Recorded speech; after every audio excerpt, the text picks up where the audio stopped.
नागपूर पोलिसांनी घरफोडीच्या गुन्ह्याचा अवघ्या काही दिवसात छडा लावत 2 आरोपींना अटक केली आहे। फिर्यादी कुटुंबासह राजस्थानला गेले असताना त्यांच्या घराचा दरवाजा तोडून चोरी करण्यात आली होती।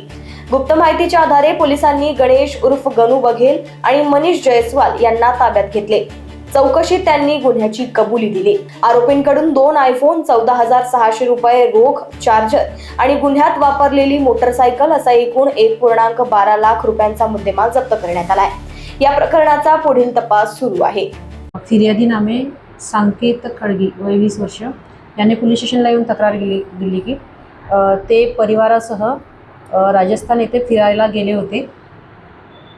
त्या दरम्यान त्यांच्या नातेवाईकांनी 23 तारखेला फोन करून सांगितलं की त्यांच्या घराचा मुख्य दरवाजाचा कडिकोंडा तुटलेला दिसला।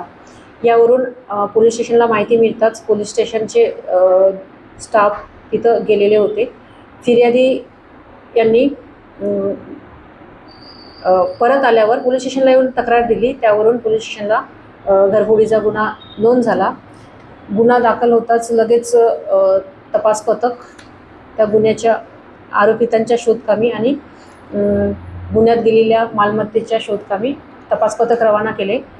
यामध्ये गुप्त बातमीदाराच्या माहितीवरून तपास पथकाने आरोपी गणेश उर्फ गणू विनोद बघेल वय 19 वर्ष राहणार तेलंगखेडी बागडी, नंतर मनीष नानू जयस्वाल वय 20 वर्ष राहणार हजारी पहाड यांना ताब्यात घेऊन सविस्तर विचारपूस केली आणि त्यांनी गुन्हा केल्याचं कबूल केल्याने त्यांच्याकडून 2 आयफोन, एकूण 14,600 रुपये नगदी, तसेच चार्जर आणि गुन्ह्यात वापरलेली एक हिरो होंडा मोटरसायकल असा एकूण 1,12,000 रुपयाचा मुद्देमाल रिकव्हर केला आणि सदरचा गुन्हा डिटेक्ट करून गुन्ह्याचा तपास आम्ही करीत आहोत।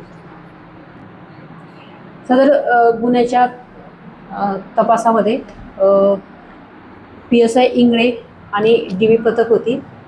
या सर्वांनी माननीय पोलीस उपायुक्त झोन 2 सर, सहाय्यक पोलीस आयुक्त सदर विभाग यांच्या मार्गदर्शनाखाली ही कामगिरी केलेली आहे।